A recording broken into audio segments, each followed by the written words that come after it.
तो इस समय हम भटगांव विधानसभा में थे। 14 सरगुजा की सीटें हैं जिसका कारोबार बाबा टीएस सिंहदेव के कंधों पर है और तमाम सीटों पे वो दौरे कर रहे हैं और देख रहे हैं कि जमीनी स्तर पर क्या हकीकत है। विधायकों का रिपोर्ट कार्ड क्या था और अब 3 दिन शेष बचे हुए हैं और यहाँ से सीधे सिल्फिलिक्स के लिए हम रवाना हो रहे हैं। वहाँ पहुँचेंगे, फिर से एक दौरा, फिर से कार्यक्रम। 3 दिन शेष बचे हैं। कितना जोश और जज्बा टीएस सिंहदेव देख पा रहे हैं? लोगों में उत्साह तो है जी। कांग्रेस ने काम किया है उसी में 5 साल में, वरना ये ग्राउंड में ट्रांसलेट होता है, बॉडी लैंग्वेज में ट्रांसलेट होता है। अगर उनमें उत्साह नहीं है किसी दल के प्रति तो अब हम लोग को भी इतने साल राजनीति में हो गए कि समझ में आता है कहाँ नरम है, कहाँ गरम है, कहाँ हल्का है, समझ में आ जाता है।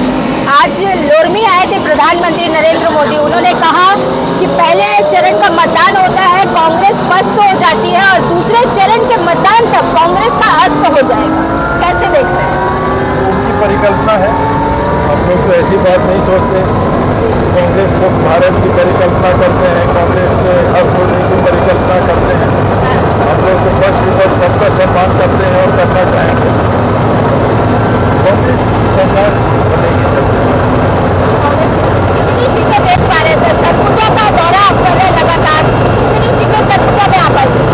14 में 14 तो बहुत कठिन लक्ष्य होता है और आज़ादी के बाद 15 चुनाव हुए, एक बार गरीब ऐसा हुआ, ऐसा कभी नहीं हुआ। वैसा हम बार बार हो ये बहुत कठिन है, पर 10-11 सीटों से कम नहीं आती। सर कौन सी सीटें हैं जहाँ हिल सकती है कांग्रेस, ऐसा कुछ दिख रहा है? वो अभी थोड़ा बचा के रखना पड़ेगा। तो 3 दिन शेष बचे हैं, लोगों से मिल रहे हैं, जा रहे हैं लोगों के बीच में, क्या परेशानियां नजर आ रही है? क्या ऐसे काम थे जो नहीं हो पाए हैं और उन्हें आप आश्वासन दे रहे हैं कि ये काम अब होंगे? छोटे बड़े काम हैं, जैसे अभी एक बच्ची ने बताया कि उनके गांव तक बिजली नहीं पहुंची, गांव में पहुंच गई है, उनके मोहल्ले तक नहीं पहुंची।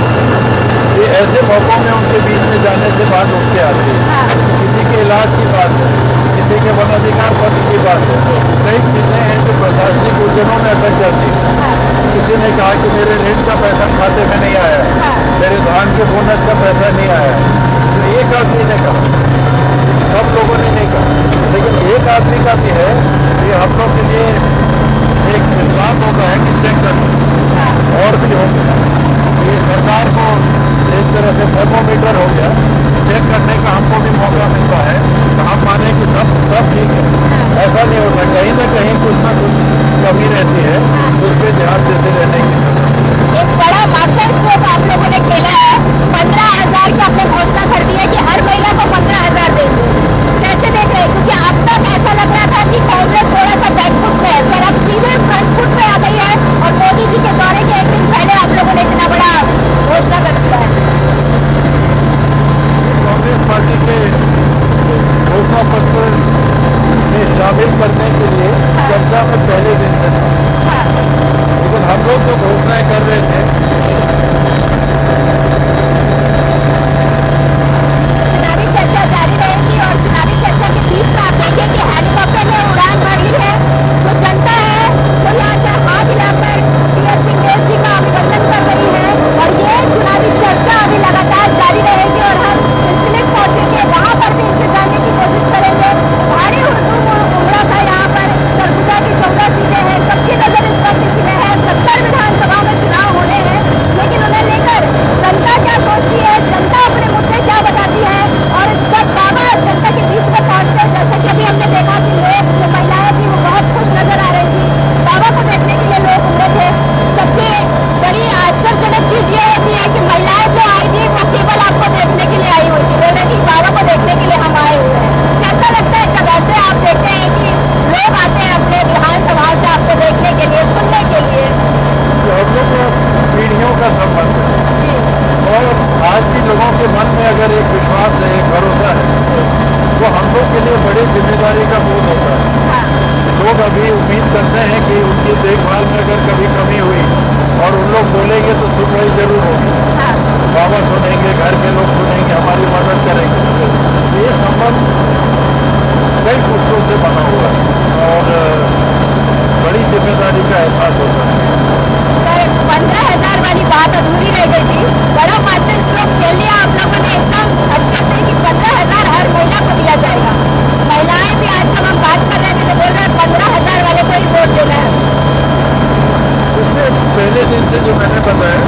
जब बता रहे थे, ये चर्चा का विषय था।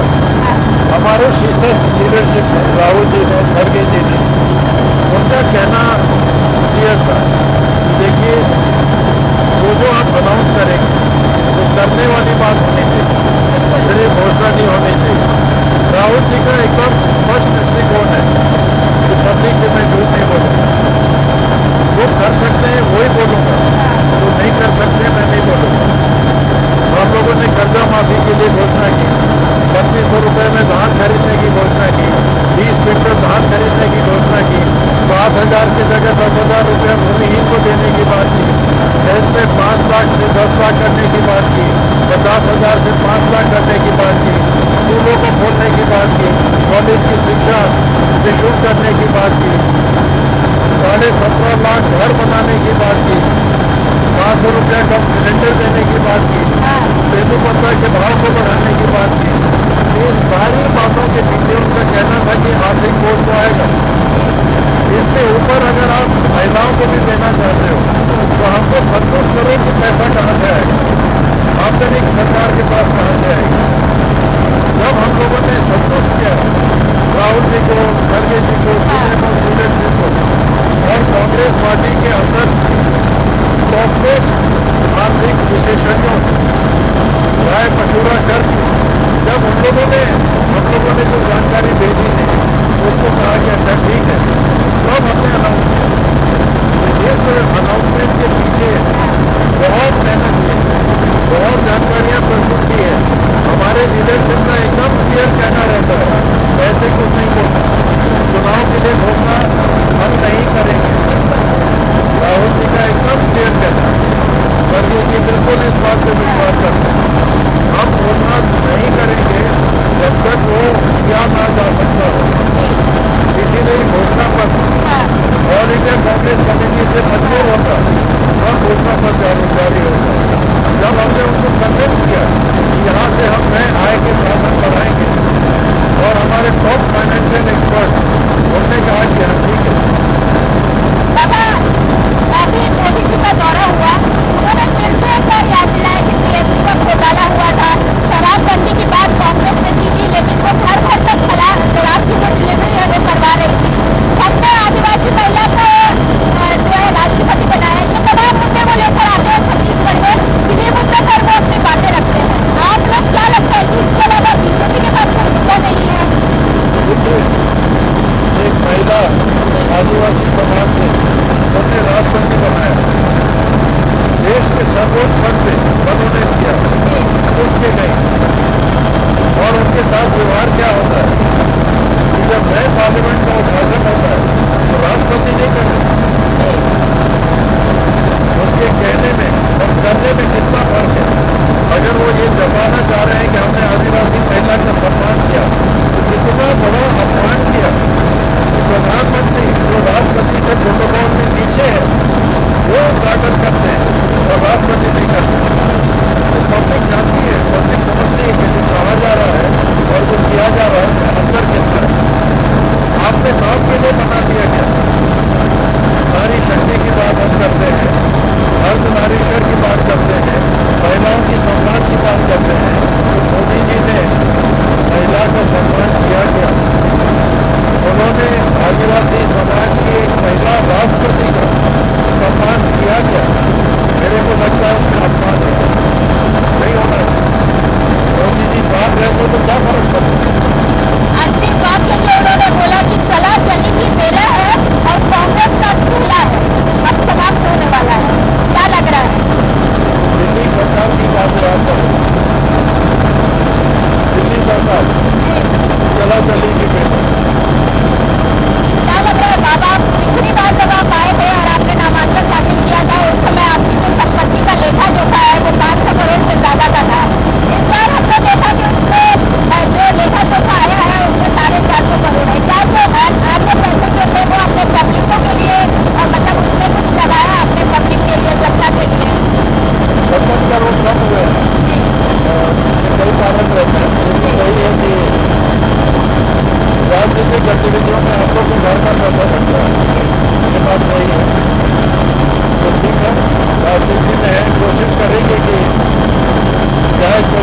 बच्चों के पास भी आमदनी बढ़ सके ताकि भविष्य की पीढ़ी को हम लोग स्थिर करके जाए।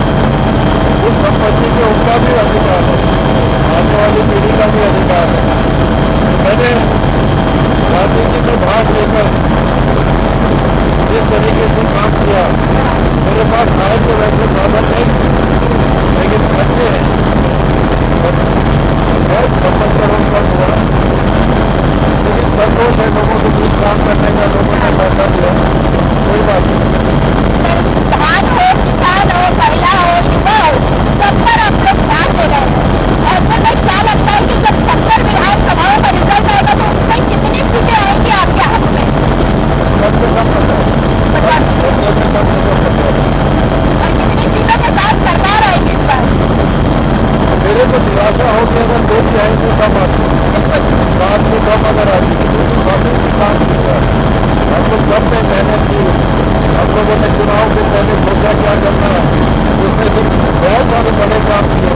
शराबबंदी की आपने बात की, हम नहीं कर पाए, कमेटी बनी, उसकी रिपोर्ट आई है।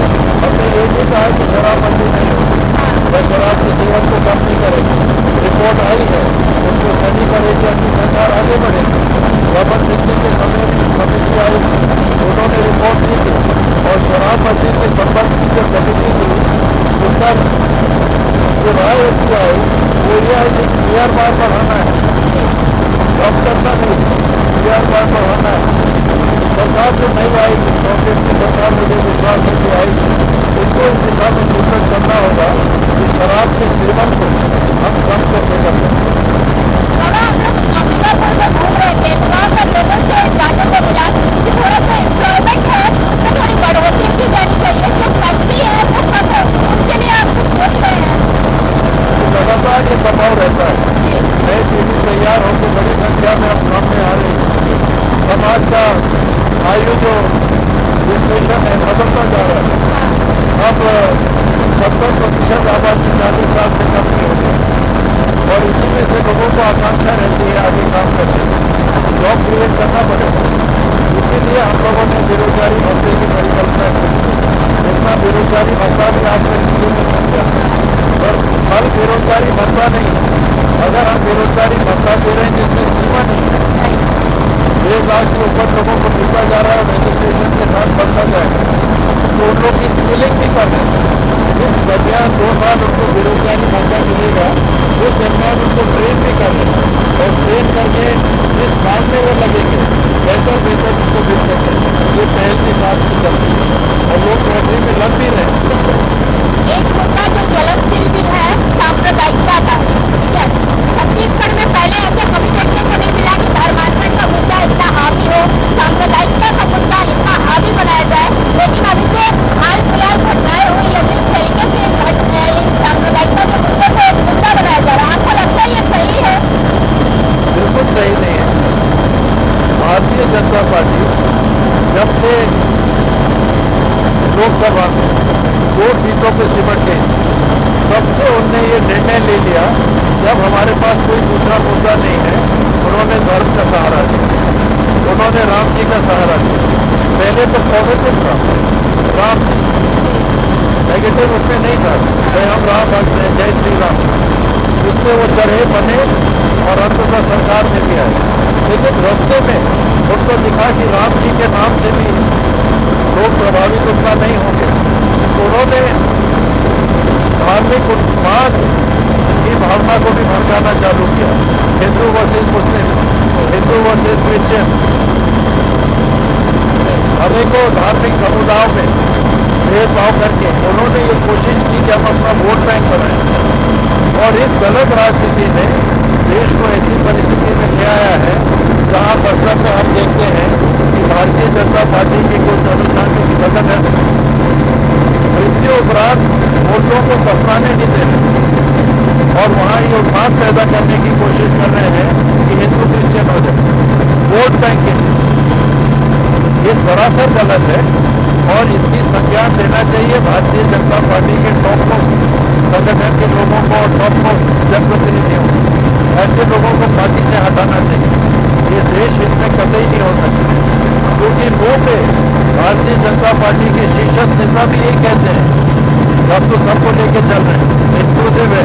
हमारे पास भी देखिए कि ये मुसलमान है, भले वो टिकट ना देते हैं, लेकिन ये पदाधिकारी मुसलमान है, ये क्रिश्चियन है, दिखाने के लिए वो भी कहते हैं। लेकिन करने में जो उनकी मानसिकता में भेद आ रहा है, उसको समाप्त करना चाहिए। देश हित में ये सर्वोपरि मुद्दों में से अभी भी 3 दिन बचे, आपको लगता है कि भारतीय जनता पार्टी फिर कोई नया मुद्दा या कुछ ऐसा कर जाएगी जिससे कि वोट इधर से उधर होंगे? बात मानने की होती है लोगों को। जी अभी तक उन लोगों को जो देखा गया, हाँ प्रधानमंत्री जी ने बड़ी बड़ी बातें कही। उन्होंने कहा 15 लाख रुपए खाते में, भले समझाने के लिए कहा हो, लेकिन कह दिया। हाँ अब लोगों को लगता है कहा था हुआ नहीं। 2 करोड़ अभी आपने मेरे से नौकरी के बारे में पूछा। हाँ देश के प्रधानमंत्री ने कहा कि 2 करोड़ नौकरियां हम देंगे 1 साल में, और आज 50,000 नौकरियां भर्ती की निकलती है सूची, जिसमें प्रमोशन के भी लोग लगते हैं, तो उसमें ताली बजती है। 2 करोड़ कहने वाले हजारों में नौकरी की ताली बजवाते हैं। लोगों ने देख लिया। नोटबंदी से काला धन खत्म हो जाएगा, हम जानते नहीं हो। देश की संख्या बदलाव हो जाएगा, हम जानते हैं कि नहीं हो। देश की सीमाओं में एक संगठन का 10 राज्य रहेंगे, कुछ नहीं हुआ। चाइना, पाकिस्तान, सब तरह से दबाव बढ़ रहा है। तो बात में हल्का बनाने लगता है, ये लोग उस बात को नहीं मानते। जहाँ जर्सी गाय की बात की, दूसरी बातें की, बोनस देंगे, नहीं किया। तो जो कहा और जिसने किया, और जिसने कहा और नहीं कर पाया, उसका आकलन करेंगे। आपने कहा कि हमारी घोषणा पत्र की कुछ बातें नहीं की, उसका भी लोग आकलन करेंगे। शराबबंदी की बात आपने की, कुछ और मुद्दे हैं जो नहीं हुए, उसका भी लोग आकलन करेंगे। तो ये कि सफर बड़ी भी बातें जो हमने की उसको किया, और लोग उस पर विश्वास करेंगे, भरोसा करेंगे। सफर भी लगभग पूरा हो गया, लेकिन एक अंतिम सवाल जो आपसे हर बार पूछा जाता है कि इस बार जब आप विधानसभा पहुंचेंगे तो शपथ मुख्यमंत्री की होगी? विधायक, शपथ तो विधायक की होती है। जी, लेकिन आपको मुख्यमंत्री के रूप में देखा जाएगा। सरगुजा की जनता तो अब तक यही चाह रही थी। मैंने महिलाओं से बात की, युवाओं से बात की, जो आपके समर्थक आए थे उनसे बात की। ये उनकी भावना रहती है, अपने साथी, अपने समर्थक, अपने लोगों को आगे बढ़ता हुआ देखना चाहते हैं।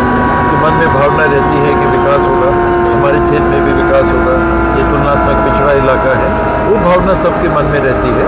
लेकिन हम लोग अनुशासित पार्टी के सदस्य हैं। मैं व्यक्तिगत तौर पे भी अनुशासन को पसंद करता हूँ। जी मौका मिलेगा जरूर निभाएंगे, वरना हाईकमांड जो निर्णय करेगी हम उसके साथ चलेंगे। तो ये थे टीएस सिंहदेव जी, और लगभग हमने अपना कार्रवाई जो है वो पूरा कर लिया है और हम पहुंच चुके हैं इस समय। और देखना ये होगा जब इस बार 3 दिसंबर को रिजल्ट आते हैं तो कांग्रेस की स्थिति क्या होती है। और जिस प्रकार उप मुख्यमंत्री जी बता रहे हैं कि इस बार कांग्रेस 2/3 से ज्यादा बहुमत के साथ फिर से वापसी करेगी, तो हम भी देखेंगे कि 2/3 के पूर्ण बहुमत के साथ क्या कांग्रेस फिर से 3 दिसंबर को अपना झंडा लहराती है। निशा द्विवेदी, हिंदी खबर, रायगढ़।